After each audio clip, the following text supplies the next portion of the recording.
Le football moderne aujourd'hui est assez sur le milieu de terrain. Et quand vous remportez la bataille du milieu de terrain, c'est que vous partez avec la faveur de remporter le match.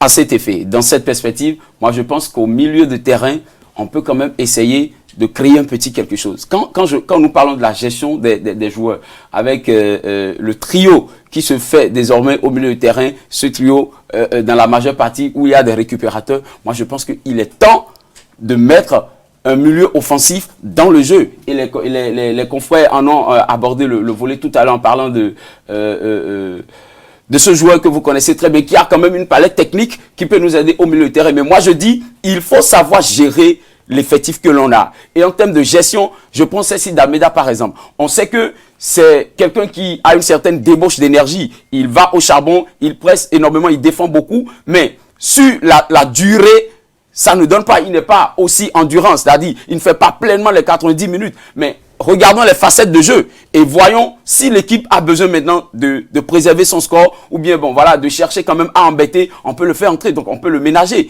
et titulariser Imran Hassan et Dodo Doku, parce que Dodo Doku, du point de vue des qualités techniques, il sait quand même garder un peu le ballon. Et quand je prends Junior Olaitan, excusez-moi, Olaitan n'a pas encore toute la plénitude en matière de gestion de ballon au milieu de terrain. On lui a pas encore donné la clé. Si jamais on lui remet les clés comme d'habitude, je vous le jure, il est capable de garder le ballon au milieu de terrain, mais il est tout le temps sur l'excentré pour nous dépanner, alors que nous avons des joueurs qui peuvent aller très vite sur le côté, que nous connaissons très bien, qui est de Jodel Dessous, qui est de Cédric Ntonji, ils peuvent quand même faire l'affaire.